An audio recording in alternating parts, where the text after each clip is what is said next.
Je suis heureux ce soir de vous saluer de nouveau au nom de notre aimable Seigneur Jésus, le Fils de Dieu ressuscité. Sa présence était déjà ici quand je suis entré. Nous nous attendons donc à voir infiniment au-delà de tout ce que nous pourrions même faire ou penser ce soir, à ce que Dieu répande sur nous ses bénédictions et exalte Jésus-Christ au milieu de nous. Les 2 derniers soirs, je parlais. Dimanche soir, je pense que nous avons eu un service de guérison. Et lundi soir, j'ai prêché.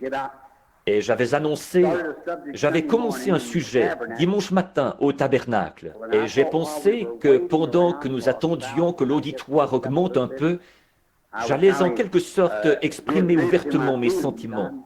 Je suis un de ces jours, si Dieu le veut et qu'il m'aide, j'aimerais vraiment avoir plusieurs campagnes où on juste entrer là et prêcher ou enseigner l'Écriture et faire des appels à l'autel, s'agenouiller à l'autel et prier pour les gens, comme nous, baptistes à l'ancienne mode, le faisions autrefois. Je n'ai entendu que 2 baptistes dire « Amen ». Eh bien, les autres, où êtes-vous ce soir? Quelqu'un disait « Frère Branham, étiez-vous baptiste ?» J'ai dit « Oui ». J'ai dit « Une fois, je prêchais ici dans l'Arkansas. Un homme âgé avait été guéri. Il était nazaréen. Le lendemain, il portait ses béquilles sur le dos en parcourant la ville, avec une pancarte dessus. Hier soir, Dieu m'en a débarrassé. Il était vraiment très handicapé. C'était à Little Rock. Ça faisait plusieurs années qu'il était comme ça.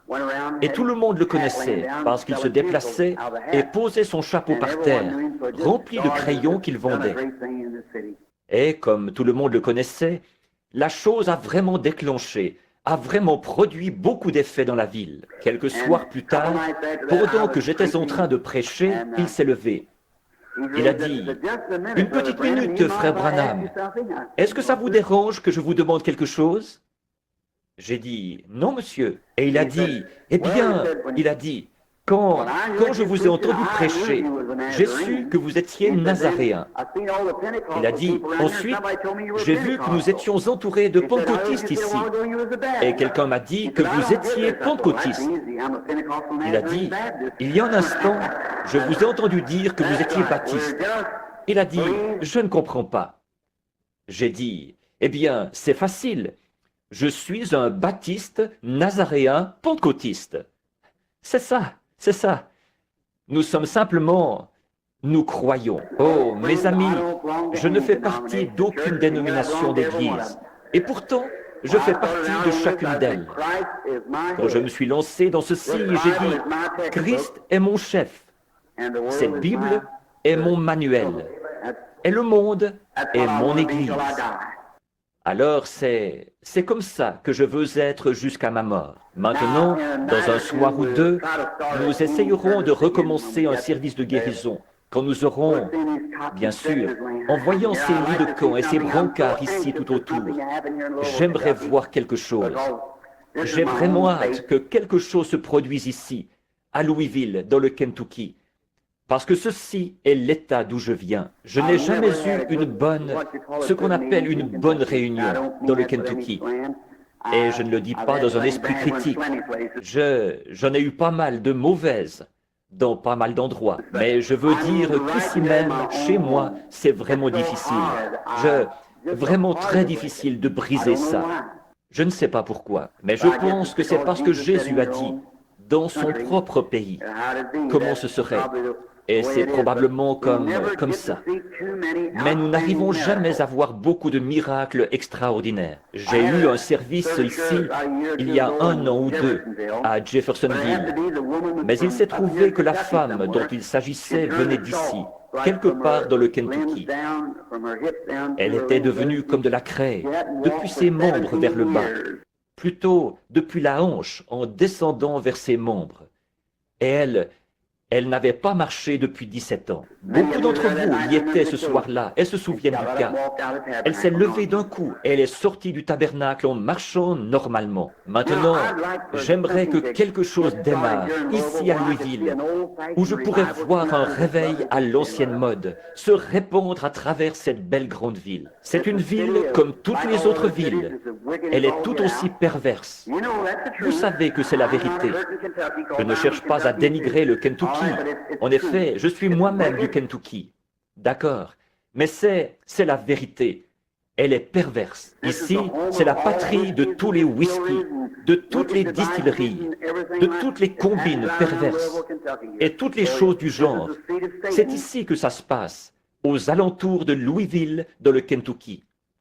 C'est donc le siège de Satan. Mais nous pouvons le mettre en pièces avec l'évangile de Jésus-Christ.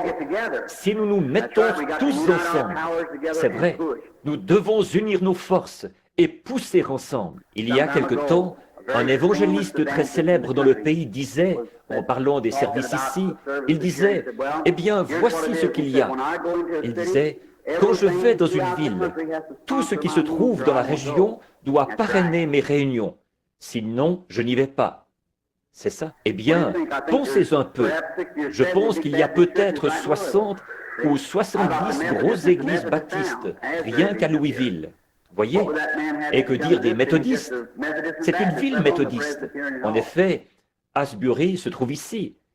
Qu'est-ce que cet homme aurait s'il venait dans cette ville, rien qu'avec les méthodistes et les baptistes, sans compter les presbytériens et tous les autres? Maintenant, combien y a-t-il d'églises du plein évangile ici dans la ville? 2 ou 3 petites missions quelque part par ici, juste des petites églises, ici et là. Et elles sont en guerre l'une avec l'autre. Alors, lorsque vous venez ici, vous devez vous appuyer sur la force de votre propre ministère. C'est vrai. Et même, chacun est semblable à un politicien qui arrive. Cela dépend de la force de votre propre ministère, qui attirera ceux que le Seigneur enverra. J'aime que ce soit comme ça. Frère, si ce n'est pas Jésus-Christ qui est mon appui ici et celui dont je dépends, alors je n'ai rien d'autre sur quoi m'appuyer. C'est vrai. Christ est le roc où je me tiens. Pour moi, tout le reste est sable mouvant. Je préférerais prêcher à 5 personnes dont je sais qu'elles ont été envoyées par Dieu pour entendre le message, que de prêcher à 10 000 personnes qui ont été attirées là-dedans par un moyen politique. C'est vrai. Je préférerais voir une seule conversion à l'ancienne mode. Quelqu'un qui s'agenouille à l'autel, qui crie et qui pleurniche jusqu'à ce qu'il s'en sorte, que de voir 10 000 personnes qui se lèvent en se contentant de dire « Eh bien, je vais essayer ça. » Essayer ça, il n'est pas un Christ qu'on essaye. Il est quelqu'un qu'on accepte. Que vous viviez ou que vous mouriez, que vous vous enfonciez ou que vous vous noyez, acceptez-le quand même. C'est vrai. Si je priais pour 10 000 personnes ce soir et qu'elles meurent toutes demain matin, demain soir, je reviendrai ici prier pour les malades, en croyant que la parole de Dieu est vraie. C'est exact. Si j'étais en train de mourir et que 5 000 personnes mortes il y a 100 ans et qui avaient été dans l'éternité tout ce temps ressuscitaient et revenaient sur terre et qu'elles me disent « Frère Branham, ne faites surtout pas confiance à cela. Il n'a pas raison. Ne faites pas confiance à cela. Nous lui avions fait confiance. Nous sommes partis. Nous avons échoué. » Je dirais quand même « Laissez-moi mourir en Jésus-Christ. » C'est vrai. J'y crois et j'y mets tout mon cœur. Il est entièrement attaché à cela et j'y crois de tout mon cœur. Et je compte sur lui et j'aime son peuple. Je vous aime, vous, concitoyens du royaume de Dieu. Et je veux me tenir à vos côtés et porter le fardeau. Maintenant, ce soir, j'avais annoncé hier soir que j'allais parler pendant un petit moment ce soir, le Seigneur voulant. Je ne veux pas vous garder trop longtemps et vous fatiguer. Parce que nous nous attendons, j'ai mis un genre de toison devant le Seigneur pour cette réunion. Et je m'attends à ce que Dieu fasse quelque chose qui va donner une impulsion à la réunion ici dans la ville. Priez, remplissez votre rôle. Alors, quand le jugement viendra, tous nous pourrons nous tenir là et dire que nous avons rempli notre rôle. Au chapitre 20 de l'Exode, et en commençant au verset 7, je voudrais parler juste quelques instants, si Dieu le permet, sur un trait, eh bien, je dirais, pas un sujet extraordinaire, mais un bon sujet. Dimanche dernier, à l'école du dimanche au tabernacle à Jeffersonville, nous avons abordé le sujet de la rédemption par le sang. Et voici ce que j'essaie de faire. Si vous voulez savoir pourquoi je fais ceci ici, beaucoup d'entre vous disent ne m'avoir jamais vu prêcher dans une campagne de guérison. Mais je le fais dans un but. Je pense que si je pouvais amener les âmes à être brisées et à venir à l'autel, alors je trouverais grâce devant Dieu pour Louisville. C'est vrai. Une fois que les gens s'humilient vraiment devant Dieu et prient. Et puis, il y en a beaucoup parmi vous, mes amis, qui prient, qui jeûnent, mais qui ont peur de prendre possession de l'objet de leur prière. C'est vrai. Voyez? Eh bien, ça ne vous avancera à rien de jeûner et de prier, à moins que vous n'ayez des œuvres qui accompagnent ça. Vous aurez beau avoir toute la foi possible, ça ne vous avancera absolument à rien, à moins de vous avancer jusque-là, de faire face à la chose et de vous en emparer. C'est tout. Vous devez aller de l'avant. Vous devez vraiment faire le pas et le faire quoi qu'il arrive. Quand vous demandez quelque chose, allez le chercher. Dieu a dit que ça vous appartient. Alors, n'acceptez rien de moins. Allez chercher ce que vous avez demandé. Faites ça et voyez le résultat. Oui, ne reculez pas en disant « Eh bien, je vais accepter ça, faute de mieux. Je vais prendre ce qu'il y a de mieux. Dieu m'a promis ce qu'il y a de mieux. C'est ce que je veux. » Et pendant ces 23 ans où je l'ai servi, il m'a donné cette place-là. Et aussi longtemps que je le crois et que je l'aime et qu'il m'aime, ce sera exactement comme ça, parce qu'il est tenu d'exécuter sa parole. Tout ce que vous demanderez en priant, croyez que vous l'avez reçu, et cela vous sera accordé. C'est ce qu'il a dit, pas vrai? C'est bien. D'accord. J'aime vous entendre dire « Amen ».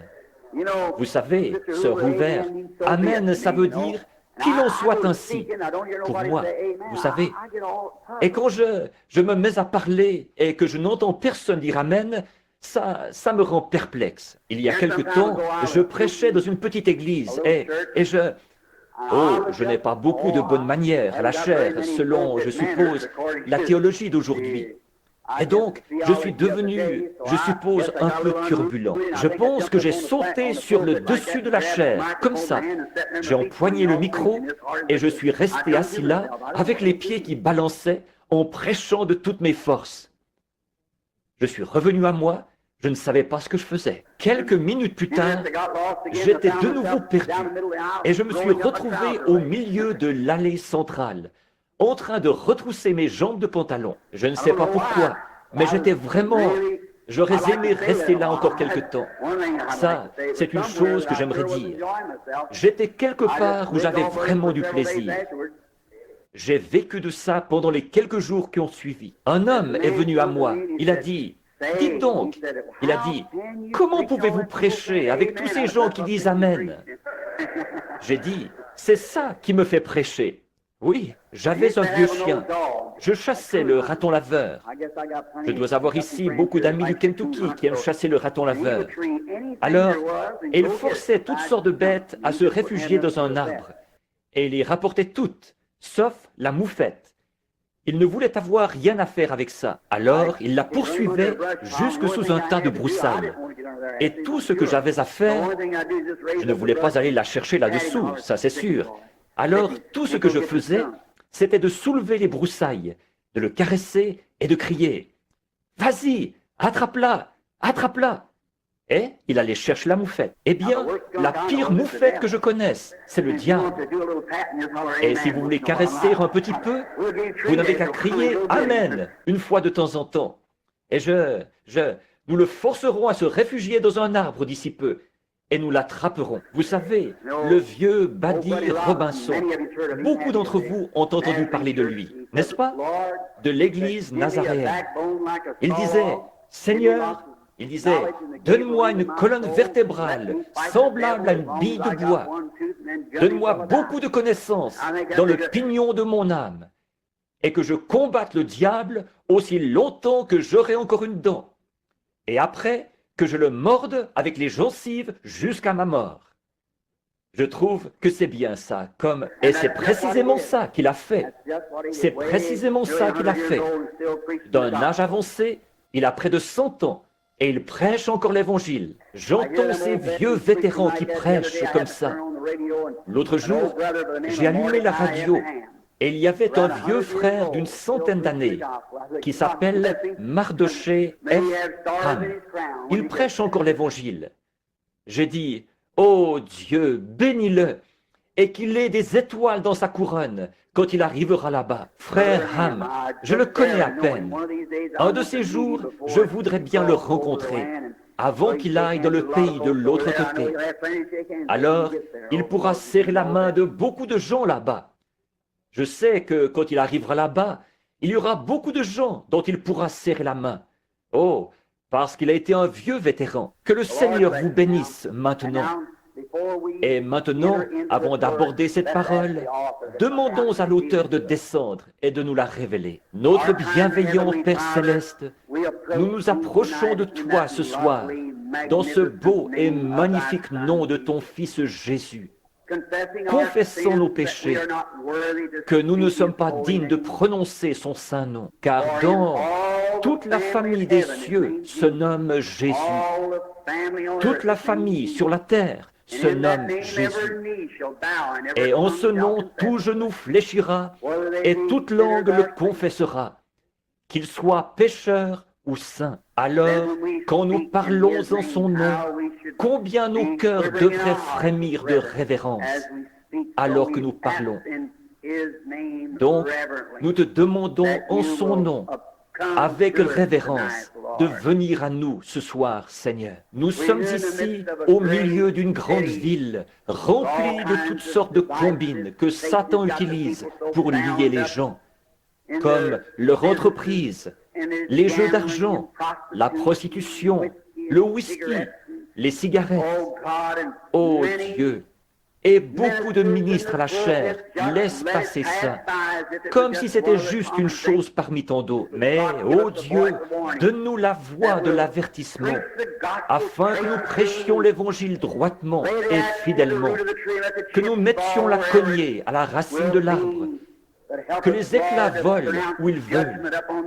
Mais aide-nous, Seigneur, à prononcer un jugement sur ces choses, et à prêcher l'Évangile de ton cher Fils Jésus. Ô Dieu, permets que quelque chose se produise qui secouera cette ville pour le royaume de Dieu, de sorte que même les églises au coin des rues qui essayent d'avancer tant bien que mal avec quelques membres, ô Dieu, puissent ces églises se remplir à déborder de braves gens sanctifiés à l'ancienne mode, nés de nouveau.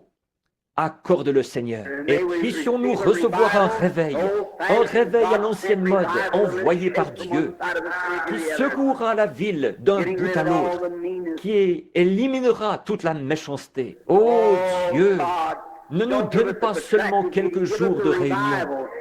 Donne-nous un réveil qui fermera les débits d'alcool et qui mettra les choses en ordre, qui fera que les gens viennent quand la cloche de l'église sonne, qu'ils s'assemblent à l'autel et qu'ils prient avant le message du pasteur et qu'ils soient prêts. Ô Dieu, accorde-le. Maintenant, ce soir, il y a peut-être des malades ici, Père.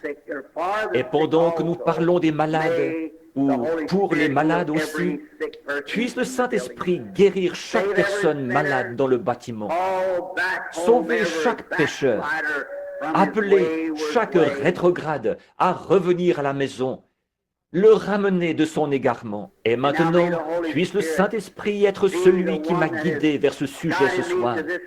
Puisse-t-il prendre les choses de Dieu et simplement utiliser son serviteur que voici comme un instrument, et puisse Dieu recevoir la gloire, car nous le demandons en son nom. Amen.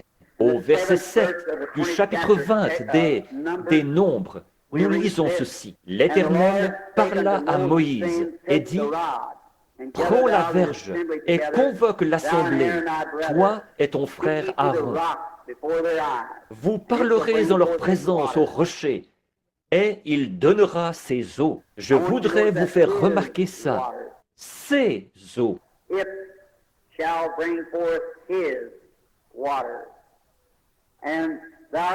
Il donnera ses eaux. Tu feras sortir pour eux de l'eau du rocher, et tu abreuveras l'assemblée et leur bétail. Moïse prit la verge qui était devant l'Éternel, comme l'Éternel le lui avait ordonné. Moïse et Aaron convoquèrent l'assemblée en face du rocher. Et Moïse leur dit, « Écoutez, rebelles, est-ce du rocher que nous vous ferons sortir de l'eau ?» Puis Moïse leva la main et frappa 2 fois le rocher avec sa verge. Il en sortit des eaux en abondance. L'assemblée but et le bétail aussi. Que le Seigneur prenne maintenant ces quelques paroles, alors que nous reprenons notre sujet d'hier soir, pour en venir à ceci, Dieu voulant. Et maintenant, je veux que tous les malades qui sont ici ce soir. Or, Billy n'a pas distribué de carte de prière aujourd'hui, parce que je lui ai dit de ne pas le faire. J'ai dit, va là-bas, Billy, et dis-le à frère Coble, et je vais simplement, j'essaye quelque chose pour la gloire de Dieu. Je demande vraiment à Dieu de nous aider, de nous donner des âmes qui entreront dans le royaume, et des croyants qui s'affermiront dans la foi, et s'avanceront, même sans rien d'autre. Ils s'avanceront jusque-là et diront, « Ô Dieu, je te crois sur parole. » C'est ça. Voilà la manière initiale. La première manière est la meilleure manière. C'est vrai. Prenez Dieu au mot. Et si vous ne pouvez pas faire ça, alors, bien sûr, Dieu envoie d'autres choses, comme des dons et des signes pour confirmer sa parole, pour la confirmer à chaque croyant. Donc, dimanche, nous avons vu la rédemption par le sang. Nous prenons maintenant Israël pendant son voyage, alors qu'il sortait de l'Égypte, un type du monde, et qu'il faisait route vers la Palestine, le pays promis. Je trouve que c'est de toute beauté. J'aime vraiment ça. Pratiquement chaque semaine, je m'assieds pour lire ce livre de l'Exode d'un bout à l'autre, si je le peux, ou autant que possible. Je l'aime, parce que c'est un type parfait de l'Église d'aujourd'hui, son état, et la manière dont Dieu agit. La manière dont il a agi en ce temps-là, ce qu'il a fait dans le domaine naturel en ce temps-là, c'est ce qu'il fait dans le domaine spirituel maintenant. Vous le voyez? Or, là-bas, il a conduit l'Israël naturel dans un lieu qu'ils ont vu. Regardez, il les a fait sortir d'un certain pays pour les faire entrer dans un autre pays naturel. Maintenant, nous sommes déplacés par le Saint-Esprit pour entrer maintenant dans le pays promis. Vous croyez que nous sommes en route vers un pays promis? Il y a plusieurs demeures dans la maison de mon Père. Si cela n'était pas, je vous l'aurais dit, j'irai vous préparer une place. Pas vrai? Alors, nous avons un pays promis vers lequel nous nous dirigeons. Et chaque jour représente une borne kilométrique. Un autre jour, une autre borne. Et il y a une grosse ombre noire là devant nous, appelée la mort. Et chaque fois que notre cœur bat, nous faisons un pas de plus dans cette direction. Un de ces jours, il va battre pour la dernière fois. Et nous y entrerons. Je veux être là à mon heure, accomplir ma destinée. Comme c'est le cas, je l'espère, pour chacun de vous ce soir. Quand je saurai qu'elle se trouve juste devant moi et que je dois l'affronter, je ne veux pas être un lâche. Je veux m'envelopper dans le manteau de sa justice et m'y engager. En sachant ceci, je suis sûr que je le connais dans la puissance de sa résurrection. C'est vrai, afin que, quand il appellera à se relever d'entre les morts, je sois appelé avec ceux qui sont vivants. Dieu est Dieu des vivants. Or, pendant leur voyage dans ce pays, nous avons vu que Dieu avait établi un plan pour eux. Il a apporté la rédemption par le sang. Puis nous avons vu qu'il apporte la rédemption aussi par la puissance. Nous avons vu avant-hier soir qu'il avait fait appliquer le sang, ce qui était un très beau type du croyant, qui, après avoir accepté la mort de Christ à sa place, devient alors un enfant de Dieu. Il entreprend son voyage. Maintenant, ce qu'il lui faut ensuite, après avoir été sauvé spirituellement. Or, la mort de l'agneau innocent apportait la vie aux croyants coupables. N'est-ce pas un type parfait de maintenant? La mort de l'innocent qui apporte la vie aux coupables. Et la mort du Christ innocent nous apporte la vie, à nous les coupables. Donc, premièrement, là, après que Dieu leur avait donné la vie grâce au sang, et qu'il l'avait prouvé, puisque la mort était passée par-dessus eux, alors il leur a fait entreprendre leur voyage. Nous allons les rejoindre tout à l'heure. Maintenant, remarquez, alors, la chose suivante que Dieu a faite, aussitôt qu'ils sont devenus des croyants et des enfants, et qu'ils ont accepté Dieu, l'ennemi de la mort physique s'est lancé à leur poursuite. Et il les a coincés complètement. Le désert d'un côté, la mer Rouge de l'autre, les montagnes d'un autre côté, l'armée de Pharaon qui arrivait, qui les poursuivait, des millions de soldats qui marchaient sur eux pour les vaincre. Or, Dieu avait déjà manifesté qu'il leur avait donné la vie grâce à la mort de l'agneau. Maintenant, il va leur montrer la rédemption physique.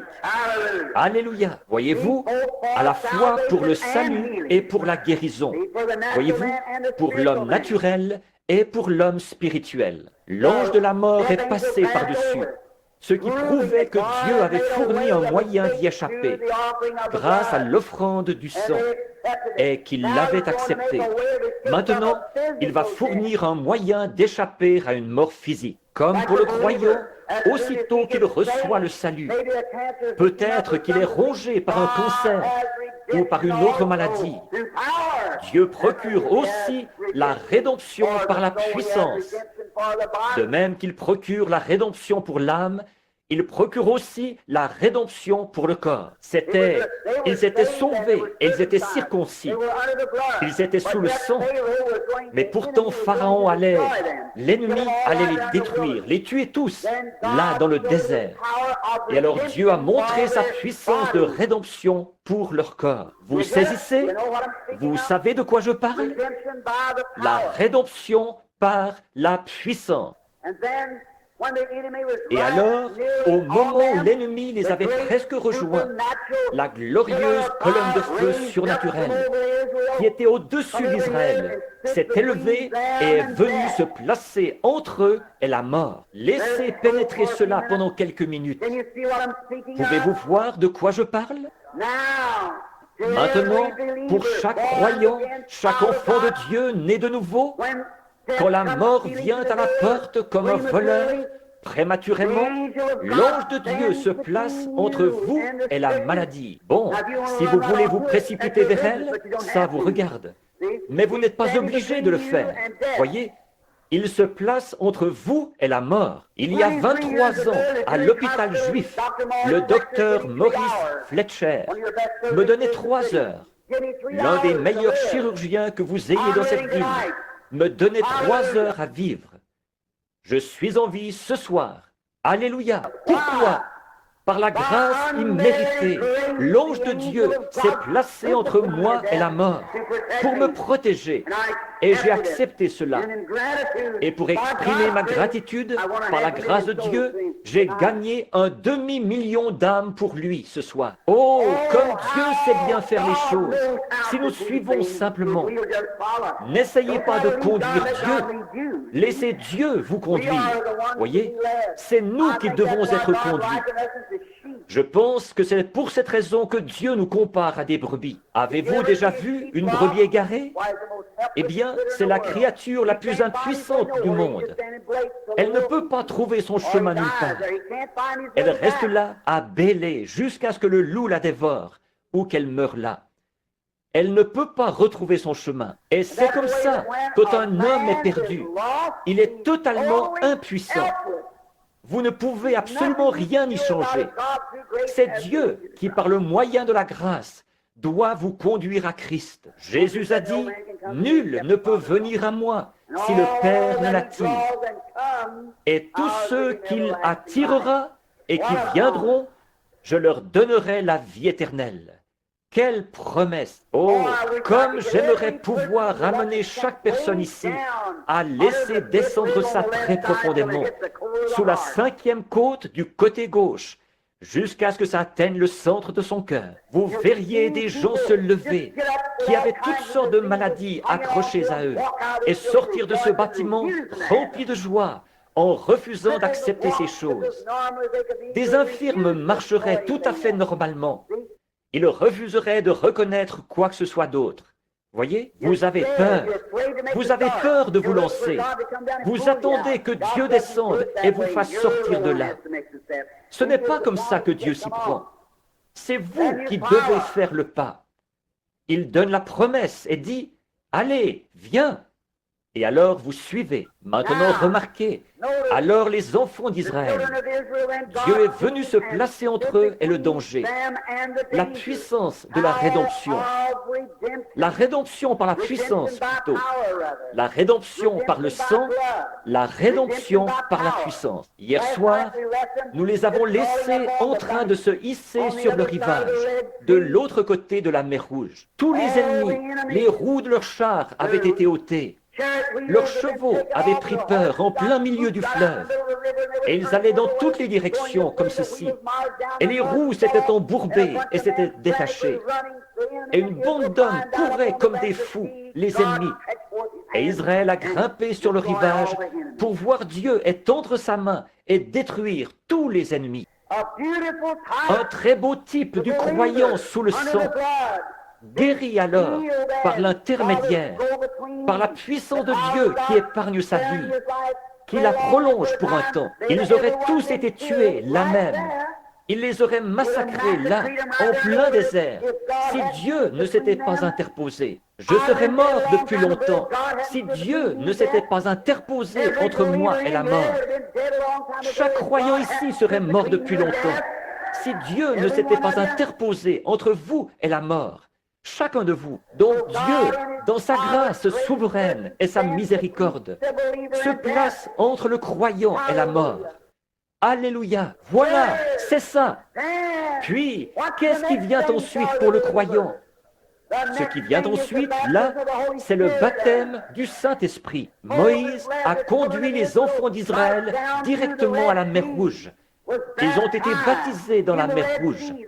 La mer, l'eau, qui représente l'Esprit. Quand il a frappé le rocher, de l'eau en est sortie. C'était un type de Christ dans Jean 3, 16. Dieu a tant aimé le monde qu'il a donné son Fils unique, afin que quiconque croit en lui ne périsse pas, mais qu'il ait la vie éternelle. Remarquez, un peuple en train de périr dans le désert fut sauvé par un rocher frappé. Et un peuple en train de périr est sauvé aujourd'hui, en train de périr dans le péché, en train de périr dans l'iniquité, parce que le Fils de Dieu, qui a été frappé, a pris leur place. L'eau, l'Esprit qui jaillit. Regardez bien, je veux que vous le voyiez là. Leur traversée de la mer Rouge, c'était un type de quand on reçoit le Saint-Esprit. Après que le croyant a été racheté, qu'il est passé de la mort à la vie, la puissance de Dieu a guéri son corps. Maintenant, il est candidat au baptême du Saint-Esprit. Maintenant, il a un voyage là-bas devant lui. Mais avant d'entreprendre ce voyage, il doit avoir quelque chose pour le conduire. Amen. Un type parfait de la Pentecôte. Remarquez, alors qu'ils se sont hissés sur le rivage.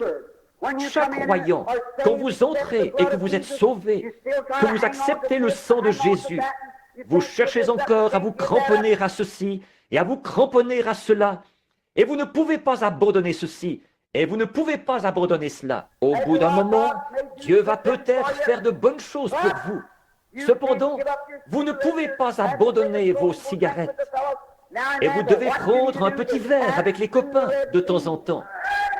Mais ce qu'il vous faut faire, c'est de traverser la mer Rouge. Quand ils sont ressortis de l'autre côté, voilà, c'est ça. Je veux que vous le voyiez. Alors qu'ils ressortaient de l'autre côté, qu'ils se hissaient sur le rivage, en regardant derrière eux, ils ont vu tous ces vieux chefs de corvée qui les avaient battus et qui avaient tué certains d'entre eux. C'est comme le concert, la cigarette, le tabac, le whisky et tout le reste, qui rendent les jeunes fous, qui les envoient à l'asile, dans les hôpitaux, et qui produisent dans ce monde une bande névrosée et tout le reste. Quand ils ont regardé derrière eux, et qu'ils ont vu toutes ces choses qui se débattaient désespérément, et qui mouraient dans la mer, frère, vous parlez d'une réunion. Ils en ont eu toute une. Moïse! Oh, je vais laisser ceci pénétrer profondément.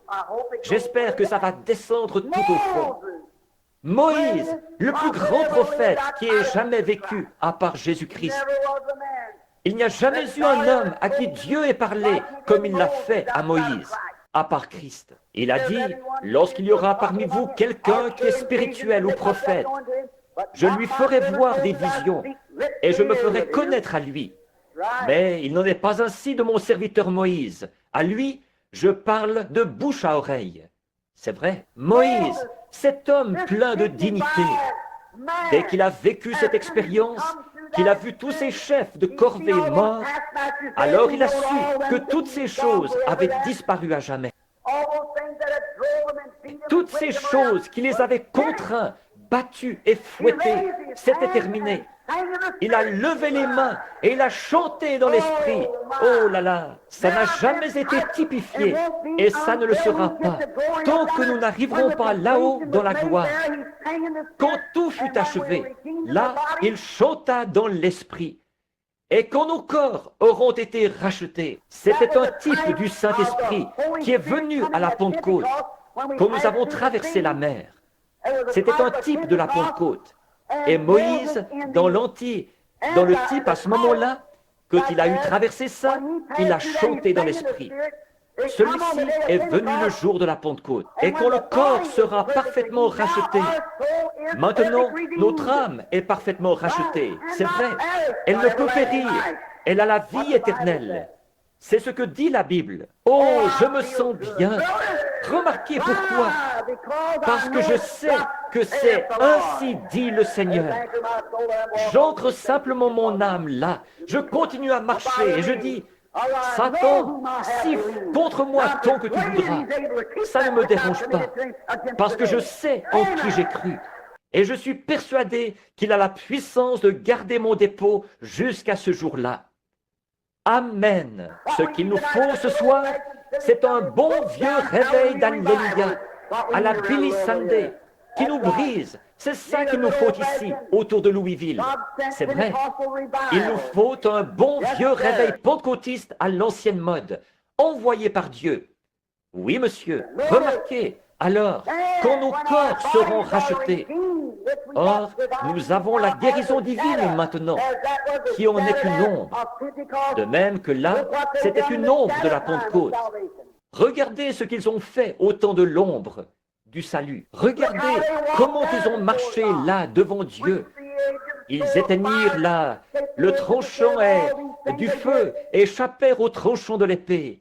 Toutes ces choses qu'ils ont faites, sortir des fournaises ardentes, remontèrent de la fosse au lion et tout le reste. Par l'ombre, alléluia, par l'ombre de la Pentecôte. Maintenant, nous avons une rédemption parfaite grâce au sang de Christ. Ils ne pouvaient pas avoir une rédemption parfaite en ce temps-là, parce que c'était sous le sang des taureaux et des boucs, ceux qui n'ôtent pas le péché. Ça ne faisait que couvrir le péché. Mais une fois que le sang de Jésus, le sang le plus saint et le plus juste, a été versé, les péchés n'ont plus été couverts. Ils ont été divorcés et supprimés, et le croyant entre dans la présence de son Créateur. Alléluia! S'ils ont fait ça, à ce moment-là, l'ombre, là, avec Moïse qui chantait dans l'esprit, alors dans l'Apocalypse, voilà que ceux qui ont la rédemption parfaite de leur corps étaient debout sur la mer de verre et ils chantaient de nouveau le cantique de Moïse, là, dans le livre de l'Apocalypse. Vous parlez d'une réunion du Saint-Esprit. C'est ce qu'ils ont eu quand ils sont remontés sur le rivage. Écoutez, sœur, la petite Myriam, pleine de dignité, la prophétesse, la sœur de Moïse, une prophétesse, ça l'a tellement stimulée qu'elle a attrapé un tambourin et s'est mise à courir sur le rivage, en battant du tambourin et en dansant dans l'esprit. Non seulement cela, mais les filles d'Israël l'ont toutes suivie, en dansant dans l'esprit. Si ça, ce n'est pas une effusion du Saint-Esprit, je n'en ai jamais vu une. Alors, bien sûr, si toutes ces nations ritualistes et pleines de dignité avaient pu regarder dans leurs jumelles et voir ça, elles auraient dit « fanatisme ». C'est vrai. Mais c'était Dieu. C'est vrai. Les choses pleines de dignité regardent de haut aujourd'hui ce que Dieu a béni. C'est vrai, ça me rappelle une histoire. Un homme avait une grande et belle ferme. Il avait construit de grandes et belles granges, tout ce qu'il y a de plus imposant et du plus grand chic. Mais il était trop paresseux pour cultiver. Bon, il y avait un autre fermier qui habitait près de lui. Sa grange ne valait pas grand-chose, mais lui était un vrai fermier. Et il avait rempli sa grange de bonne nourriture cette année-là. Et deux petits veaux sont nés, l'un dans l'une des granges, l'autre dans l'autre. Quand le printemps est arrivé, ils ont fait sortir les petits veaux de l'étable. Le petit veau qui venait d'ici, il avait été vraiment bien nourri. Oh, quand le vent s'est mis à souffler sur lui, oh là là, les sabots en l'air, il est parti à fond de train en s'ébrouant, en faisant des bonds, en ruant et en s'en donnant à cœur joie. Alors l'autre fermier a fait sortir le sien là-bas. Il n'avait rien eu à manger, sauf des mauvaises herbes. Trop paresseux pour cultiver, trop paresseux pour le nourrir. Ça fait penser à certains de ces pasteurs. C'est vrai, trop paresseux. Ça a trop peu d'importance. Rien que des granges imposantes. C'est tout ce que vous avez. Mettez-y donc de la nourriture pour le veau. C'est vrai, le baptême du Saint-Esprit, prêché avec puissance, ça va les roussir. C'est vrai, mais c'est ça qu'il leur faut, un bon vieux roussissement à l'ancienne mode. C'est de ça que l'Église a besoin, c'est de ça que les membres ont besoin. Remarquez, et ce petit veau n'était plus qu'une ruine. Le pauvre petit était si maigre qu'en sortant de l'étable, il pouvait à peine marcher. Il a jeté un coup d'œil à travers une fente et il a regardé de l'autre côté. Et il a vu l'autre veau qui s'ébrouait. Il était bien gras et rondouillard. Il se sentait bien. Il avait mangé tout l'hiver. Et ce petit veau affamé a dit, en le regardant, « Quel fanatisme !» Oh, bien sûr, il était trop maigrichon pour penser autre chose. Mais je vous le dis, celui qui avait été bien engraissé là, pendant tout l'hiver, frère, lui, il savait où il en était. Il passait des moments merveilleux quand ce vent chaud s'est mis à souffler sur lui. Et tout homme qui est né de l'Esprit de Dieu, on va le traiter de fanatique ou d'autre chose. Mais quand ce vent chaud du printemps, du Saint-Esprit, commencera à venir, comme il l'a fait le jour de la Pentecôte, quelque chose va se produire. C'est vrai, les vents chauds commencent à souffler. Frère, vous êtes bien engraissés par l'Évangile, bien rondouillard, et vous vous sentez bien. Les sabots en l'air, allez-y, donnez-vous du bon temps. C'est ce que Myriam et les autres ont fait. Ils ont regardé en bas, et ils ont vu que toutes les choses anciennes, ce qu'ils avaient fait autrefois, tout ça, c'était mort et enterré. Ils avaient déjà vu que Dieu avait accepté le sang. Ils avaient déjà vu sa puissance dans la guérison divine qui s'était interposée. Ils avaient traversé la mer Rouge et avaient été baptisés de l'Esprit. Ils marchaient de l'autre côté en passant des moments vraiment merveilleux. Ils ne se souciaient pas de ce que toutes les organisations pensaient. Amen. Quel type parfait du croyant aujourd'hui qui ose faire le pas. Dieu a promis qu'il pourvoirait à tous leurs besoins. Il a promis qu'il pourvoirait à tous nos besoins. Il ne leur a jamais dit, je prévoirai un moyen de guérison, je prévoirai un moyen de ceci, je prévoirai un moyen de cela. Il a dit, je serai avec vous. Alléluia. C'est ce qu'il nous a dit. Je serai avec vous et même en vous jusqu'à la fin du monde. C'est tout ce que j'ai à dire. Vous n'avez pas à argumenter sur ceci, cela ou autre chose. S'il est ici, ça me satisfait. La guérison divine est ici. La puissance est ici. Tout ce qu'il était là, il l'est maintenant. Jésus-Christ, le même hier, aujourd'hui et éternellement. Donc, vous pouvez prendre votre théologie et vous noyer avec. Frère, moi je crois Jésus-Christ, le même hier, aujourd'hui et éternellement. Il a dit, je serai avec vous et même en vous jusqu'à la fin du monde. Oui. Et là, ils sont sortis et il était avec eux. Alors il a dit, oh, ils avaient un petit panier de pain sur la tête. Tout avait été mangé, terminé. Ils n'en avaient plus.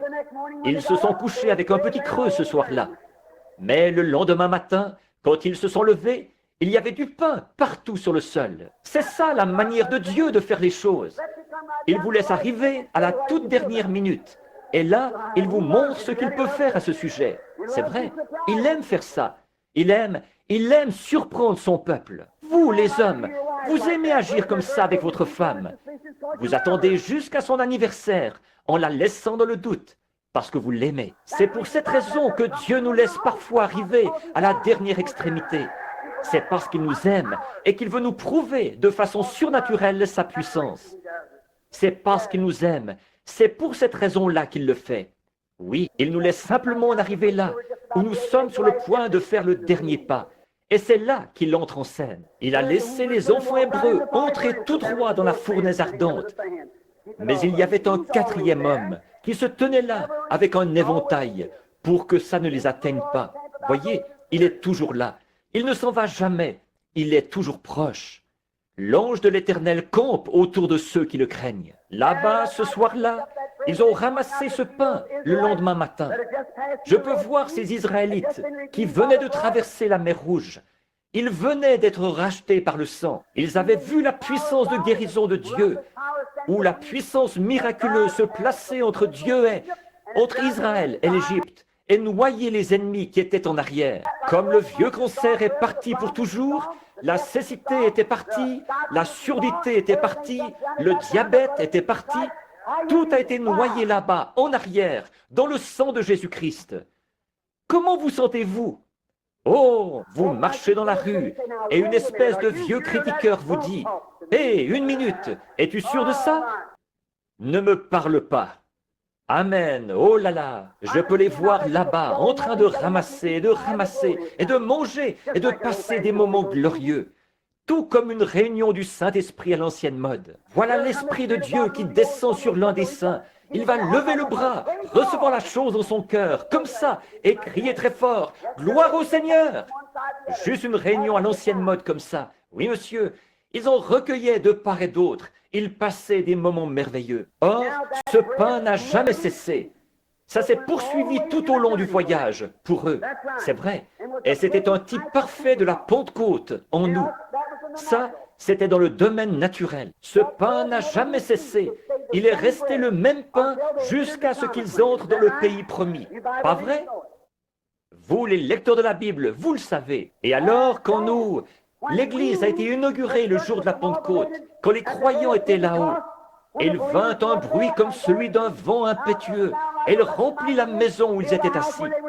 Le même Saint-Esprit qui est descendu à ce moment-là, descend maintenant. Ça se poursuivra tout au long, depuis ce temps-là jusqu'à la fin du temps.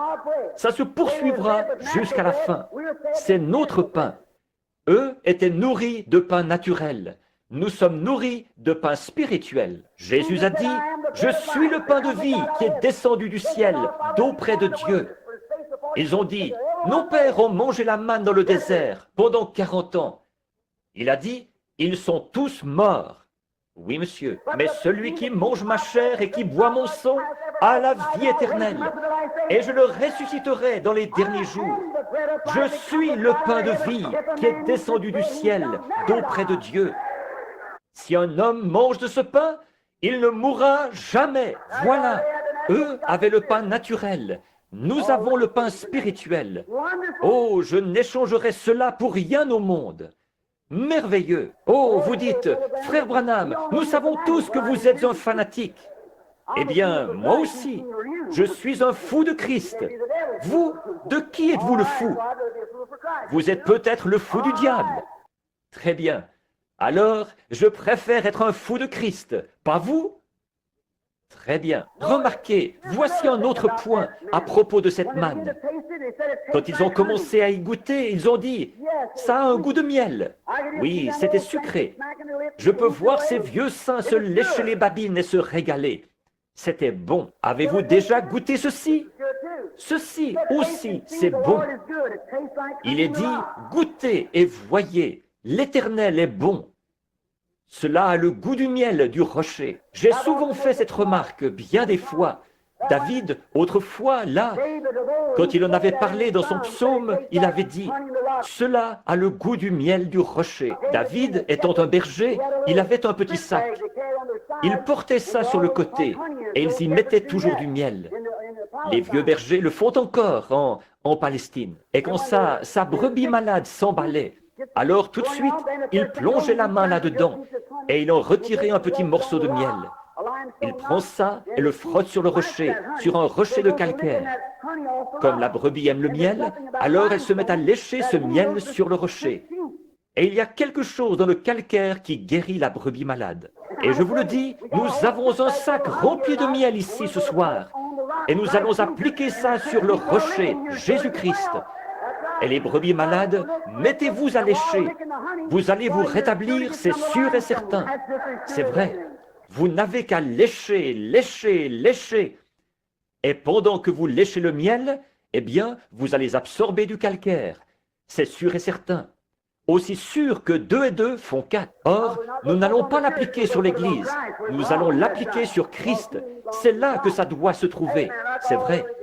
En effet, la guérison, c'est en Christ qu'elle se trouve. Amen. Comme toute autre bénédiction rattachée à la rédemption. Remarquez. Et une autre chose, quand elle a commencé à tomber, Aaron a reçu l'ordre d'aller en ramasser plusieurs homères. Or, si eux, ils essayaient d'en garder pour le 2e jour, elles se gâtaient. Et c'est ce qu'on retrouve beaucoup ce soir parmi les gens qui ont le Saint-Esprit. Vous essayez de vous dire, eh bien, il y a 20 ans, nous avons eu un bon message. Nous avons passé des moments merveilleux. Ce soir, qu'est-ce que vous avez? C'est ça la question. Elle tombait chaque nuit. Elle n'a jamais manqué de le faire, pas une seule fois, sauf le sabbat, c'est vrai. Et alors, Dieu l'a envoyée nouvelle chaque nuit. Chaque jour, chaque heure, elle est venue. Remarquez, ces homères ont été mises en réserve. Il a dit, maintenant regardez, quand vous entrerez dans le pays, et que vos enfants commenceront à poser des questions à ce sujet, il a dit, chaque sacrificateur qui entre maintenant dans le sacerdoce, après avoir reçu la permission d'entrer dans le lieu saint et tout, une fois ordonné comme sacrificateur, alors il avait le droit d'entrer et de prendre une bouchée de la manne originelle, qui était tombée au commencement. La toute première manne qui est tombée, ils l'ont ramassée et l'ont mise dans un homère. Et ils l'ont conservée. Et elle était réservée uniquement pour le sacerdoce. Maintenant, vous me direz, frère Branham, quel type y a-t-il de ça aujourd'hui? Eh bien, c'est nous qui sommes le sacerdoce. Vous êtes un sacerdoce royal, une nation sainte, un peuple acquis, offrant à Dieu des sacrifices spirituels, les fruits de lèvres qui célèbrent son nom. Amen. Voilà, c'est ça. Bon, maintenant, le jour de la Pentecôte, au moment où le Saint-Esprit, notre manne, descendait. Donc, tous les sacrificateurs à cette époque-là, sous l'Ancien Testament, quand ils s'engageaient dans le sacerdoce, ils savaient qu'ils allaient recevoir une bouchée de la manne originelle. Pas quelque chose de fabriqué, quelque chose de fabrication humaine qui lui ressemblait. Mais ils allaient recevoir une portion de la manne originelle. Eh bien, le jour de la Pentecôte, quand notre manne à nous a commencé à tomber, le Saint-Esprit est venu comme un vent impétueux. Il y avait là un groupe de gens pleins de dignité. Ils étaient 120 dans une chambre haute, portes fermées, fenêtres baissées. Ils étaient assis là Ils attendaient la promesse. Oui, bien sûr, ils avaient été avec Jésus. Ils connaissaient sa puissance et tout ça. Mais ils attendaient la promesse. C'est ce que nous voulons ce soir. Être, si ce groupe de gens-ci pouvait arriver à être d'un même accord, comme eux l'étaient ce soir-là, de nouveau la même chose se produirait ce soir, ici même, dans ce bâtiment, à Louisville, dans le Kentucky. De nouveau, ce qui s'était produit le jour de la Pentecôte. C'est vrai. Oh, bien sûr, il y aurait le même genre de critiqueurs ici, à Louisville, que là-bas. Mais ils étaient tous dans le même lieu, d'un même accord. Et tout à coup, un prédicateur est venu. Il avait une lettre, ils l'ont signée. Ils ont reçu la main d'association et ils sont entrés dans la communion de l'Église. C'est peut-être comme ça que ça se passe aujourd'hui, mais pas dans ce temps-là. Ça, c'est à la manière des protestants. Le catholique, lui, il s'avance à l'autel. Il fait sa première communion. Il tire la langue, prend l'hostie, et le prêtre boit le vin. Et c'est ce qu'il devient. Mes frères, le jour de la Pentecôte, ils étaient d'un même accord, dans le même lieu, et tout à coup, il vint du ciel. L'homme n'a eu rien à voir là-dedans. Un bruit comme celui d'un vent impétueux. Il remplit toute la maison où ils étaient assis. La puissance de Dieu est descendue sur eux. Les voilà qui sortent dans la rue, en se comportant comme une bande de fous, comme ils l'avaient fait là-bas, après avoir traversé la mer Rouge. Pas vrai? Ils poussaient des cris, ils étaient tout excités, ils titubaient, ils parlaient avec des lèvres balbutiantes. Oh, quelle excitation! Vous, à tel point que les gens, l'église pleine de dignité, ils se tenaient à distance et disaient, ces gens sont ivres de vin nouveau. Alléluia! De toute façon, vous allez me traiter d'exalté. Alors, autant commencer tout de suite. Bon, regardez, ils étaient remplis de vin nouveau. C'est vrai, du vin venu du ciel, d'auprès de Dieu. Avez-vous déjà vu un homme ivre? Il est tout simplement amoureux de tout le monde. Voyez-vous, ça lui est égal. C'est comme ça qu'un homme quand il est ivre de l'esprit. La Bible dit, ne vous enivrez pas de boissons fortes, c'est de la débauche. Soyez au contraire ivres de l'esprit. L'esprit de Dieu vous rend tellement ivre que vous oubliez tous vos ennemis et tout. Tout le monde est amoureux de vous. Qui se trouve près de vous, ça vous est égal. Vous êtes l'homme le plus grand du pays à ce moment-là. Peu m'importe que votre voisine, assise près de vous, fréquente une église pleine de dignité. Que le Saint-Esprit vienne sur vous une bonne fois. Voyez ce qui va se passer. Prenez une bonne cuite. Vous verrez ce qui va se passer. Vous direz, « Sœur, je l'ai reçu. Toi aussi, c'est ce qu'il te faut. » C'est vrai, oui monsieur, il va se passer quelque chose. Ils étaient là, tous ivres de vin nouveau.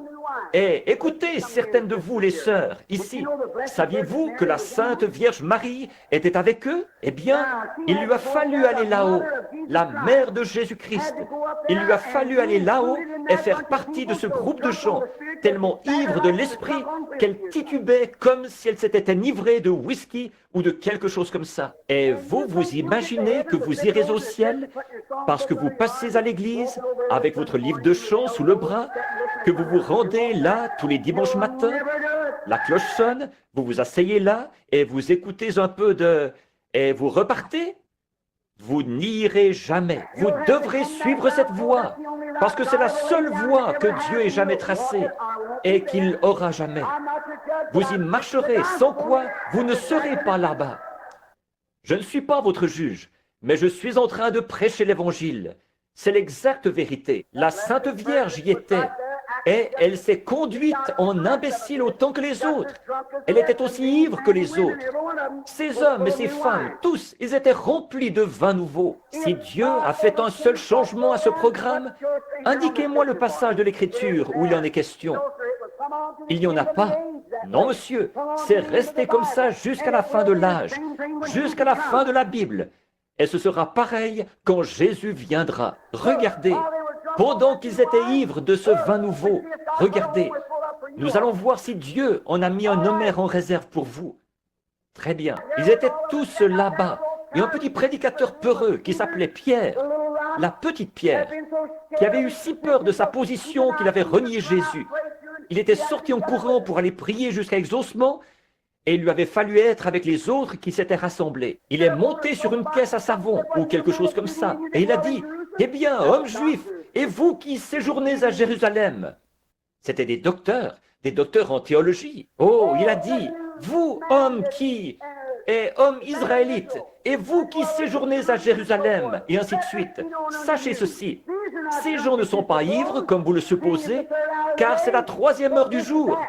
Mais c'est ici ce qui, si ceci n'est pas cela, je veux garder ceci jusqu'à ce que cela vienne. » C'est un fait. Il a dit, c'est ici ce qui a été dit par le prophète Joël. Dans les derniers jours, dit Dieu, je répandrai mon esprit sur toute chair. Vos fils et vos filles prophétiseront, et sur mes servantes et sur mes esclaves, je répandrai de mon esprit, et elles prophétiseront. Je ferai paraître des signes en haut dans les cieux et sur la terre, des colonnes de feu, de la fumée et de la vapeur. Et avant l'arrivée du jour du Seigneur, de ce jour grand et redoutable, quiconque invoquera le nom du Seigneur sera sauvé. Cette bande de prétendus prêtres, ces hypocrites en soutane, ils ont dit, que pouvons-nous faire pour être sauvés? Pierre a dit, repentez-vous, chacun de vous, et soyez baptisés au nom de Jésus-Christ pour la rémission de vos péchés, et vous recevrez le don du Saint-Esprit. Combien de temps est-ce que ça va durer? Car la promesse est pour vous, pour vos enfants et pour ceux qui sont au loin, en aussi grand nombre que le Seigneur notre Dieu les appellera. Alors tout homme qui se repent, qui est baptisé au nom de Jésus-Christ, et à qui Dieu donne le baptême du Saint-Esprit, il ne reçoit pas quelque chose qui ressemble à la première manne, mais il ne reçoit pas qu'une bouchée de la première manne, mais il reçoit un cœur rempli du même Saint-Esprit. Vous allez peut-être dire, un peu moins fort là. Je sais que je parle un peu fort à ce sujet, mais je ne peux vraiment pas m'en empêcher. Remarquez, regardez, je ne crie pas après vous. Peut-être que je fais résonner ça, mais oh, si vous vous sentiez comme moi, vous aussi, vous élèveriez la voix. Remarquez, oh, un cœur rempli de la manne originelle qui était tombé au commencement. Ce même Saint-Esprit qui était descendu à ce moment-là descend maintenant. Et vers qui va-t-il aller? Vers vous, vers vos enfants, vers ceux qui sont au loin, à Louisville, dans le Kentucky, et en aussi grand nombre que le Seigneur notre Dieu les appellera. Ils recevront exactement la même chose que ce que nous avons ici. C'est ce qu'il a dit. Dieu l'a béni. Il l'a prêché. Le Saint-Esprit l'a apporté. Je l'ai reçu. C'est réglé. Amen. Voilà, ça me suffit. Je l'ai pris au mot. Il l'a accompli. Si vous le voulez, vous pouvez l'avoir aussi. C'est vrai. Sortez donc de cet état de mort et réveillez-vous. Ça va vous secouer comme ça et vous réveiller. Et tout à coup, vous regarderez autour de vous et tout vous semblera différent. Cet homme à qui vous ne vouliez pas parler, vous vous dépêcherez d'aller lui parler. Oui, monsieur, il vous faut le faire. Voilà tout. Oh, toutes ces choses. Rapportez ces vieux outils pour les pneus et ces choses que vous aviez prises à l'hôtel cette fois-là. Cette serviette que vous aviez utilisée pour envelopper l'argenterie que vous aviez prise sur la table. Vous vous dépêcherez de les rapporter. Certainement. Oui, monsieur. Ça fera de vous une nouvelle créature en Jésus-Christ. Maintenant, regardez Marie. Oh là là, il faut se dépêcher. Nous avançons bien. Les voilà qui s'en vont maintenant dans le désert, après cette réunion à l'ancienne mode. Maintenant, ils sont en route. N'est-il pas étrange qu'ils aient été conduits directement au désert de Sin, directement au désert, directement à la source d'eau amère? Pouvez-vous imaginer Dieu qui emmène ses enfants, juste après qu'ils ont été sauvés et remplis du Saint-Esprit, à des sources d'eau amère? Bien sûr, il désirait leur exprimer de nouveau son amour. C'est vrai, ils sont arrivés là-bas. Vous savez, une fois que vous avez reçu le Saint-Esprit, vous rencontrez beaucoup d'obstacles. De nombreux malheurs atteignent le juste, mais de tous, Dieu le délivre. Dieu vous amène directement en face de ces choses pour pouvoir vous montrer sa puissance et sa bonté. C'est comme l'histoire que j'ai entendue du berger à Jérusalem qui avait cassé la patte de sa brebis. On lui a dit « Oh, berger cruel, pourquoi as-tu cassé la patte de cette brebis? Il a dit, eh bien, elle n'agissait pas comme si elle m'aimait. Alors j'ai décidé de lui casser la patte pour devoir lui donner une attention toute spéciale. Et alors, elle m'aimerait à partir de ce moment-là. Parfois, Dieu doit vous alité, atteint d'une maladie, et le médecin qui dit que vous allez mourir. Alors Dieu pourra vous donner un petit traitement spécial pour que vous l'aimiez un peu plus. C'est vrai, certains passent par les eaux, certains passent par les flots, certains passent par de dures épreuves, mais tous passent par le sang. Jésus conduit son Église. Or, quand ils étaient là, que les eaux étaient amères et qu'ils ne pouvaient pas boire, Dieu a pourvu d'un moyen. Un petit arbre qui se balançait là sur le bord, que Moïse a simplement coupé et jeté dans l'eau, a tout changé. L'eau devint bonne et douce. Maintenant, quand vous vous retrouvez devant l'une de vos eaux amères, ou quelque chose du genre, il y a un arbre ce soir, spirituellement parlant, suspendu au-dessus de Golgotha, ou du monde ce soir, qui adoucira n'importe quelle eau amère vers laquelle vous pourriez être conduit. C'est vrai, le calvaire adoucira n'importe quelle expérience. Souvent, nous nous retrouvons dans des situations difficiles et nous nous posons des questions. Il m'arrive alors de fermer les yeux et de penser, là-bas, à Golgotha, c'est là que mon Rédempteur a versé son sang et est mort pour ma vie. Alors mon épreuve semble bien petite. Je la mets simplement de côté et je continue à marcher. Cela l'adoucit. Cela a adouci toutes les expériences que j'ai eues. Il les adoucit toujours. Quand j'arrive à mes eaux de Mara, maintenant, nous sommes sur le point de les rejoindre, là, dans le désert, après tous ces grands signes et prodiges. Le réveil s'était calmé. Et alors, dès que le réveil s'est calmé, eh bien, ils ont complètement oublié les miracles. N'est-ce pas un peu ce que font les gens aujourd'hui? Ils oublient ce que Dieu a fait l'année dernière, ce que Dieu a fait à la réunion là-bas, à l'école secondaire. Vous l'oubliez complètement. Voyez, ce que Dieu a fait, nous l'oublions tout simplement. Maintenant, remarquez, et parce qu'ils se sont mis à se disputer entre eux, eh bien, en fait, moi, après tout, je suis méthodiste. Notre église est la plus grande. Moi, je suis baptiste. Et je vais vous le dire tout de suite. Nous croyons à la sécurité éternelle. Et nous l'avons. Vous autres, la doctrine, vous ne l'avez pas, après tout. C'est à ce moment-là que vous vous attirez des ennuis et que votre approvisionnement en eau est coupé. C'est vrai. C'est vrai. C'est à ce moment-là, dans le désert, quand il vit dans le désert, qu'il se met à murmurer et à se plaindre. Eh bien, je vais te dire une chose. Ce vieux pasteur, quand il était ici, ce vieux prédicateur qui prêchait cette religion d'autrefois, comme ça, je ne sais pas s'il avait raison ou pas. Je te le dis, il a rendu ma mère tellement furieuse un soir qu'elle est rentrée à la maison. Je te le dis, elle était vraiment remuée. C'est ce qu'il fallait, c'est vrai. Oh, je ne sais pas si oui ou non, je veux continuer à écouter ça. C'est là que votre approvisionnement en eau est coupé, c'est vrai. Ça, c'est quand vous vous retrouvez dans le désert. Ils se sont mis à murmurer. Ils disaient, notre âme est dégoûtée de ce pain misérable. Après avoir quitté l'ail et les oignons de l'Égypte, ils mangeaient de la nourriture d'ange. Et ils se plaignaient quand même. N'est-ce pas comme l'Église? Maintenant, j'en arrive aux gens de la sainteté, là, à vous ici, oui, à vous tous. Ils mangeaient de la nourriture d'ange, et puis ils disaient, « J'aimerais bien qu'on soit en Égypte pour avoir encore de l'ail. Il va y avoir Clayton, McMission et ses Wildcats au bar ce soir. Si je n'avais pas adhéré à cette espèce d'église, je pourrais y aller. Vous feriez tout aussi bien d'y aller. Là où sont vos trésors, là aussi est votre cœur. Vous n'avez jamais rien reçu au départ. C'est vrai, c'est vrai. Oh, j'aimerais faire ceci ou faire cela. C'est ça, toujours une plainte.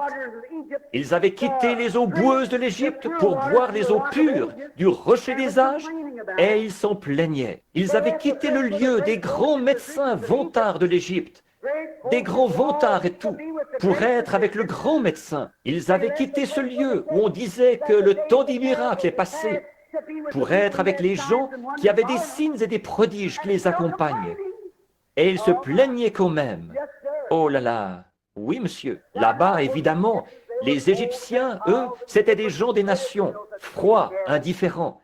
Ils ne croyaient pas à ça, au miracle. Et puis, ils étaient là où ils avaient une colonne de feu autour d'eux. Nous l'avons ce soir. Ils étaient là où ils avaient la joie dans le camp, où ils jubilaient, où des miracles se produisaient et tout. Et ils s'en plaignaient. C'est pour ça que l'eau a tari. C'est pour ça qu'ils n'avaient rien à manger, ni rien à boire. C'est parce qu'ils murmuraient. Et c'est ce qui se passe avec les églises de la région de Louisville ce soir. Elles murmurent, elles se plaignent. Miséricorde, reprenez le collier. C'est ça. Qui est donc ce gars-là, ce Moïse? Pourquoi est-ce que nous avons écouté cet exalté de prédicateur finalement? Qu'est-ce que nous faisons ici? Et leur approvisionnement en eau a tari. Je pense à Moïse, ce grand homme. Il avait été instruit dans toute la sagesse des Égyptiens. Regardons-le quelques minutes. Considérons Moïse une minute. Regardez cet homme. Il était les Égyptiens. Ils étaient bien plus avancés que nous aujourd'hui pour ce qui est de la science médicale. Ils étaient bien plus avancés que nous. Il y a bien des choses qu'ils pouvaient faire que nous ne pouvons pas. Et Moïse avait le remède à tout. Et pendant qu'il était là-bas, pensez-y, il y avait environ 2 millions de personnes avec Moïse. Il y avait de jeunes enfants, il y avait des hommes âgés, des femmes âgées, il y avait des infirmes et des aveugles. Il naissait des bébés, des milliers chaque semaine. Et Moïse, le docteur Moïse, était là-bas dans le désert avec tous ces gens. J'aimerais regarder dans sa pharmacie, pas vous? J'aimerais voir ce que le docteur Moïse avait dans sa pharmacie. Jetons un petit coup d'œil dans sa pharmacie et voyons ce qu'il avait. Moïse, eh bien, qu'est-ce que tu avais là-dedans, Moïse? Eh bien, nous voyons que tout au long de ce voyage de 40 ans, il est né plus de 2 millions de bébés. C'est vrai. Qu'est-ce que tu as utilisé, Moïse? Qu'est-ce que tu as utilisé pour tous ces maux, ces douleurs, ces cancers, ces cas de cécité, de surdité, de mutisme? Mais on m'a dit que quand vous êtes sortis du désert, il n'y en avait pas un seul qui était faible parmi eux.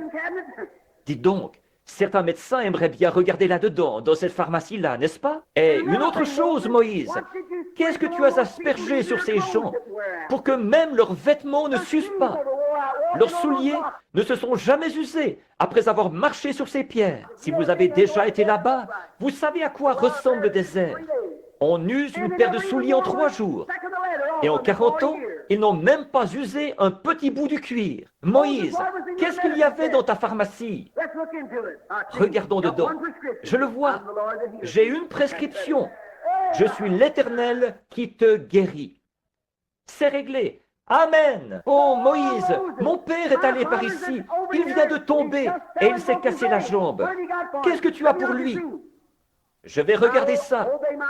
Si tu obéis à ma voix, si tu fais tout ce que je t'ordonne, je ne te frapperai d'aucune des maladies dont j'ai frappé les Égyptiens. Car je suis l'Éternel qui te guérit. Dis-lui ça. Il s'est rétabli. Amen. C'est ça. Oh, il est gravement malade. Mon bébé a des coliques ou une pneumonie. C'est très grave.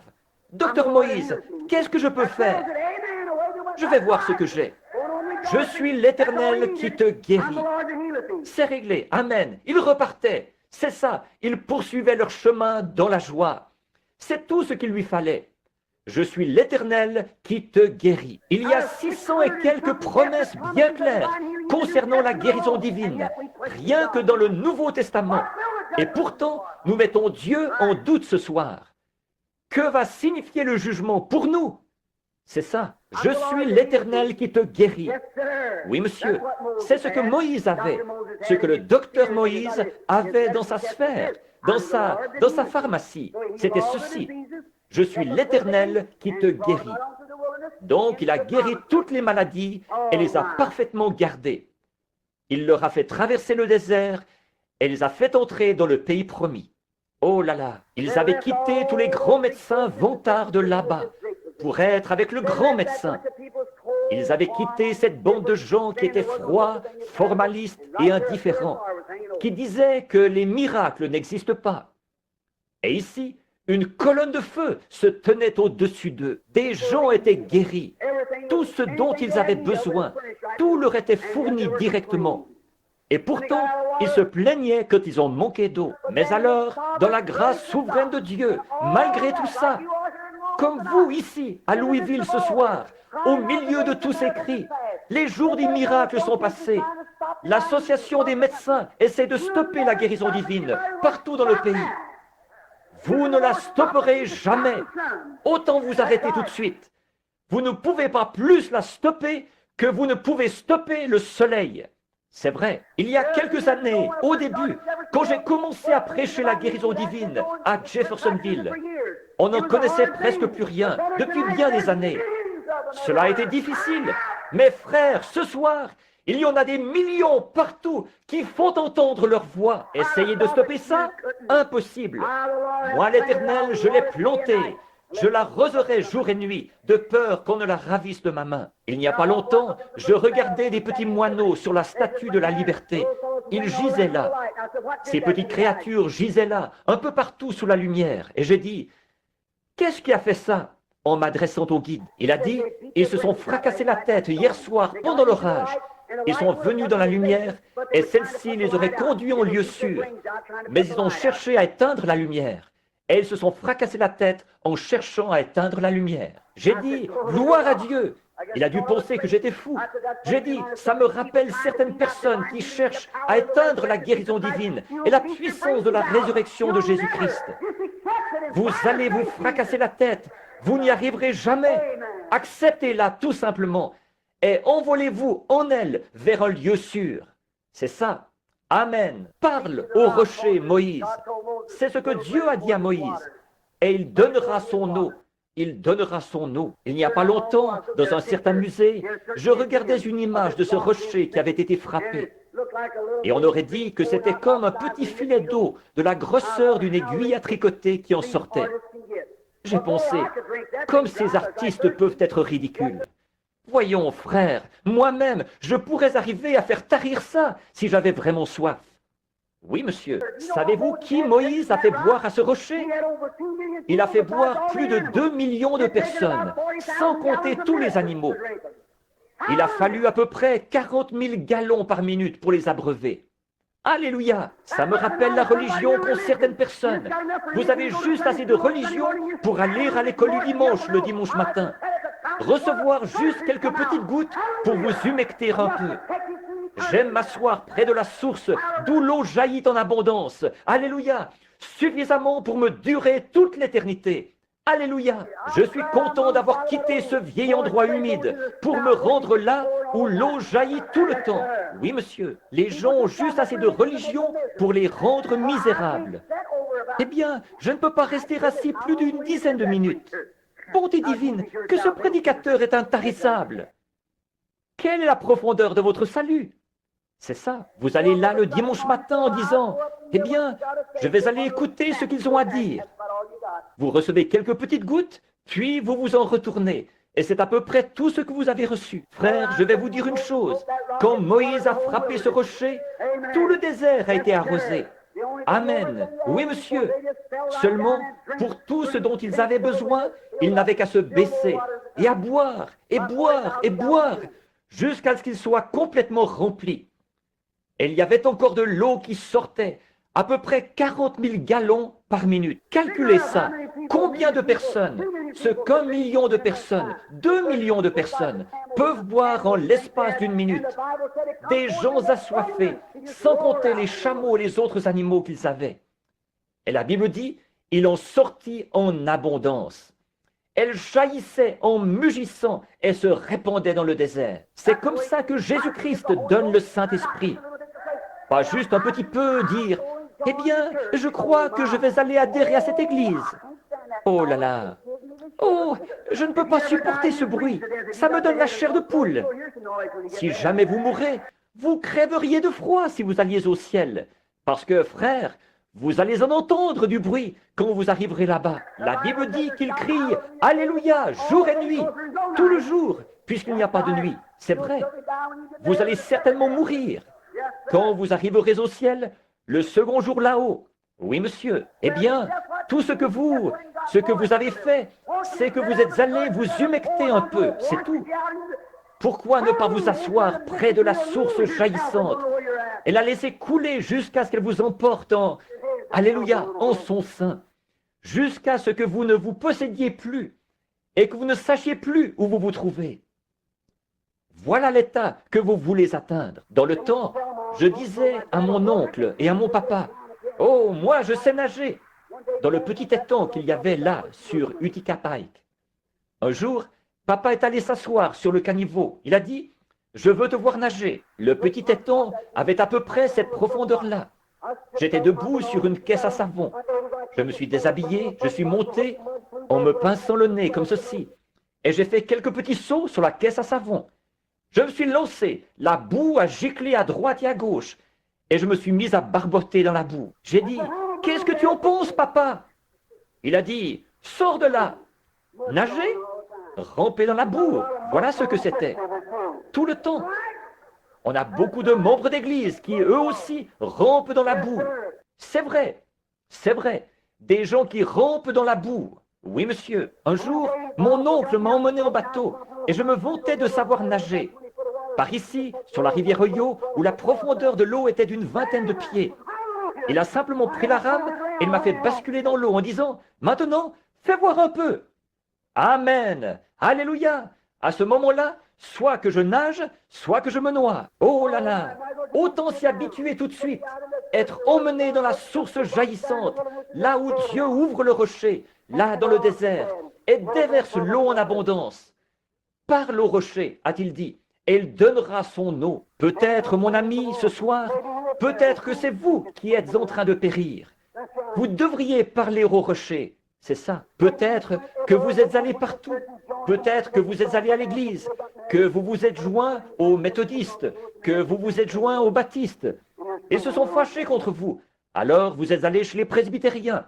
Et puis encore chez les pentecôtistes, chez les nazaréens, chez les pèlerins de la sainteté. Et vous ne comprenez toujours pas ces choses. Parlez simplement au rocher ce soir.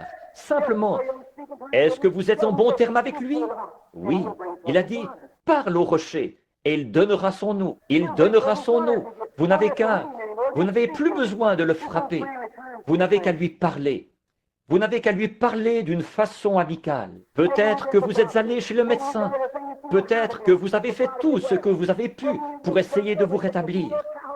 Peut-être que vous avez fait pratiquement tout ce qui était en votre pouvoir.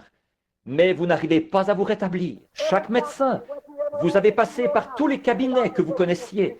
Et le médecin dit, vous, on ne peut rien faire pour vous. Pourquoi ne pas parler au rocher ce soir? Il a les eaux de la vie là pour vous. Il vous donnera la vie en abondance. Une fois, il y avait une femme dans la Bible qui s'appelait Agar. Je pense à elle. Et je m'apprête à terminer, c'est l'heure. Il y avait une femme qui s'appelait Agar. Elle avait un petit bébé. Elle avait été envoyée dans le désert avec une seule petite outre d'eau. Elle a nourri le petit toute la journée. Mais l'eau a manqué vers le milieu de la journée. Et le petit bébé criait, pleurait. Ses petites lèvres étaient desséchées et sa langue enflait. Une pauvre mère remplie d'affection, qu'est-ce qu'elle pouvait faire? Elle avait ratissé chaque petit coin pour trouver de l'eau, mais elle n'en avait pas trouvé. Elle ne pouvait pas supporter de voir son bébé mourir. Alors elle l'a laissé sous un buisson et elle s'est éloignée à la distance d'environ une portée d'arc. Elle se mit à genoux et parla au rocher. Quand elle eut parlé au rocher, un ange lui répondit et dit, « Agar, qu'est-ce qui jaillit là-bas » Il y avait là un puits tout rempli d'eau qui coule encore aujourd'hui. Après presque 4000 ans, elle coule encore aujourd'hui. La source où Agar, là-bas, elle coule encore aujourd'hui. Elle parla au rocher et le rocher a donné l'eau. Des enfants hébreux étaient entrés dans la fournaise ardente un jour. Elles parlèrent au rocher, et le rocher était avec eux. Il y avait une fois une femme qui venait de la Samarie. Elle était découragée, c'était une pécheresse. Elle avait un passé très chargé peut-être. Elle était découragée. Elle allait au puits de Jacob, y chercher un soulagement. Elle s'en retournait. Elle allait au puits de Jacob, elle s'en retournait. Un jour, elle a posé la cruche, et elle se tenait là, découragée. Et le rocher était là, debout à côté d'elle. Elle parla à ce rocher. Il lui a donné une grande source jaillissante dans son âme. Elle a couru à la ville. Elle n'est plus jamais revenue puiser. Elle avait la vie. Elle a dit, venez voir un homme qui m'a dit tout ce que j'ai fait. Ne serait-ce pas le Christ? Elle parla au rocher, et le rocher a donné son eau. Il y avait une petite femme qui avait gaspillé tout son argent chez les médecins, des charlatans qui lui avaient pris tout son argent. Il ne pouvait pas arrêter sa perte de sang. Elle avait probablement hypothéqué sa ferme, et peut-être qu'elle l'avait vendue. Et un jour, qu'elle était assise en train de tricoter, elle a entendu quelque chose qui descendait la rue. Elle parla au rocher. Le rocher s'est retourné et a dit « Qui m'a touché ?» C'était terminé. Quand il eut parlé au rocher, il lui a donné une source de vie jaillissante qui a arrêté la perte de sang. Le sang a été étanché rapidement. Un jour, près de la muraille, il y avait un vieux mendiant aveugle qui grelottait de froid. Il n'avait plus rien. Et il était là, il était misérable. Et les gens passaient à côté de lui. Il a entendu quelque chose qui venait. Il a dit « Qu'est-ce que c'est ?» Et il parla au rocher. Bien que les membres de son église autour de lui aient essayé de l'arrêter en lui disant « C'est peine perdue, tu ne peux pas recevoir ça, reste à l'écart, tais-toi » Mais il a crié encore plus fort « Fils de David, aie pitié de moi, aie pitié de moi » Il parla au rocher, et le rocher lui a donné une source jaillissante, et ses yeux se sont ouverts. Ce même rocher qui était dans le désert est ici aujourd'hui. Il fait que les gens se réjouissent. Un jour, tout Jérusalem était sorti pour voir un guérisseur divin, un exalté qui entrait dans la ville, avec quelques personnes qui étaient là, qui criaient de toute leur force « Hosanna! Hosanna à celui qui vient au nom du Seigneur !» Ces prétendus membres de l'Église, ils étaient là en soutane, forts de leur doctorat en théologie. Ils disaient « Qu'ils se taisent donc! Oh, ils me donnent des frissons dans le dos et tout !» Faites-les taire. Il a dit, s'ils se taisent, les pierres crieront. Pourquoi ça? La pierre même, qui s'était détachée de la montagne sans le secours d'aucune main, arrivait, roulait dans Jérusalem. Les petites pierres y buvaient.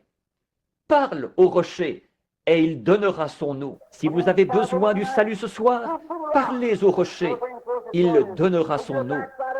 Si vous êtes rétrograde ce soir, parlez au rocher, il donnera son eau. Si vous êtes ici ce soir et que vous êtes sans Christ, vous avez essayé de trouver le salut dans toutes les églises de la ville, parlez au rocher, il donnera son eau. Vous le croyez?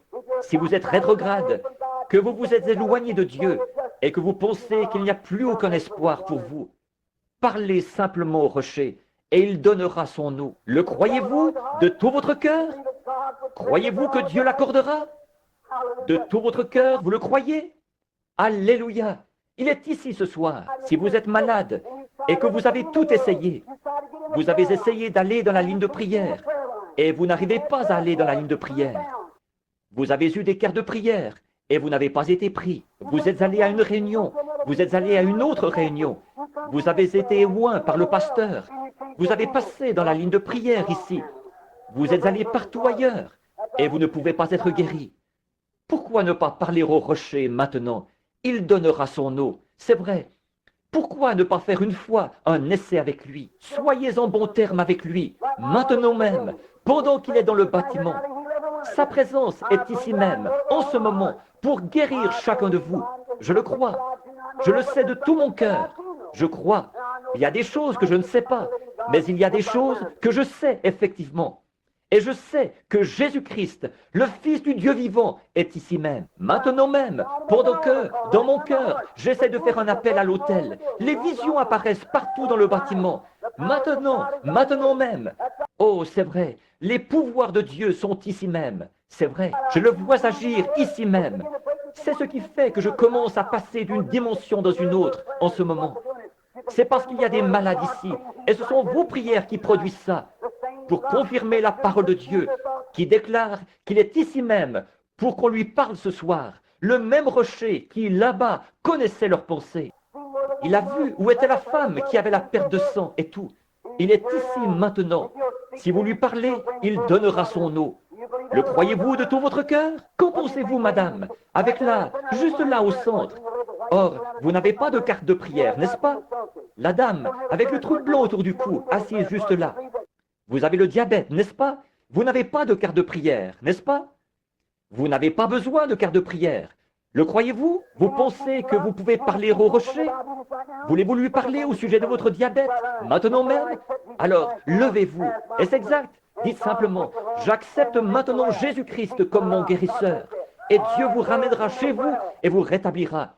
Parlez au rocher. Que Dieu vous bénisse. Très bien. Allez et soyez rétablis. Qu'en pensez-vous, madame, assise à côté d'elle? Vous avez des varices aux jambes, n'est-ce pas? C'est exact. Levez-vous. N'est-ce pas votre mari qui est assis là, à côté de vous? Est-ce exact? Vous avez aussi le diabète, n'est-ce pas? Est-ce exact? Posez votre main sur votre épouse. Très bien. Vous venez tous les deux de l'Illinois. C'est exact, n'est-ce pas? Maintenant, retournez dans l'Illinois en parlant au rocher, et ça partira et ne reviendra plus jamais. Alléluia! Je sais une chose, c'est que le rocher est ici, le rocher des âges, qui a été frappé dans le désert. C'est vrai. Qu'en pensez-vous, la petite dame là, avec ses fleurs sur votre chapeau, assise là, avec de l'arthrite, essayant d'en venir à bout? Vous, qui vous êtes retourné et qui avez regardé de l'autre côté, croyez-vous de tout votre cœur que Dieu va vous guérir? Alors, levez-vous et tapez des pieds en disant, l'arthrite a disparu. Et c'est bien vrai, parlez au rocher, et il donnera. Je vous le dis, Jésus-Christ est le même hier, aujourd'hui et éternellement. Il est ici pour manifester tout ce que... Qu'en pensez-vous, madame, assise là, celle qui a dit « Gloire au Seigneur », qui a ce problème gynécologique, avec une petite veste verte sur le dos, assise là. Croyez-vous que Dieu vous a guéri, là? Levez-vous une minute, assise juste là. Croyez-vous de tout votre cœur? Vous avez un problème gynécologique, c'est un abcès. Vous avez un tube, un genre de drain qui en sort. C'est bien vrai, n'est-ce pas? Si c'est vrai, levez la main. Qu'est-ce qui me fait dire ça? C'est le rocher qui est en train de vous parler. Répondez-lui et soyez rétablis. Alléluia! Oh, comme il veut produire les manifestations de sa puissance. Et je vois l'ange de Dieu, exactement cette même colonne de feu qui suivait les enfants dans le désert, en train de se déplacer dans ce bâtiment en ce moment. J'essaye de repérer une femme. Elle est en train de prier. Où est-elle? Là. Il se tient ici. Oui, c'est une petite femme qui est juste là, la deuxième dans la rangée. Non, elle, c'est à propos d'un homme, là. C'est pour un mari alcoolique que vous êtes en train de prier. N'est-ce pas vrai, madame? Si oui, levez-vous à votre place. N'est-ce pas que vous avez un mari alcoolique pour lequel vous étiez en train de prier? Si c'est vrai, levez la main. Parlez au rocher et Dieu le délivrera de cette chose. Dieu fera n'importe quoi ici si seulement vous faites ça. Le croyez-vous? Est-ce que vous êtes en bon terme avec lui? Si oui, levez-vous maintenant même et parlez au rocher, et le rocher donnera son eau. Voulez-vous vous lever? Qui veut le recevoir pour son salut? Levez la main, dites, je veux qu'il vienne dans mon cœur. Que Dieu vous bénisse, que Dieu vous bénisse, que Dieu vous bénisse, que Dieu vous bénisse. Et vous, et vous, et vous. Oh là là, oui monsieur, ce cancer vient de partir mon frère. Il a disparu. Vous pouvez rentrer chez vous et être en bonne santé maintenant.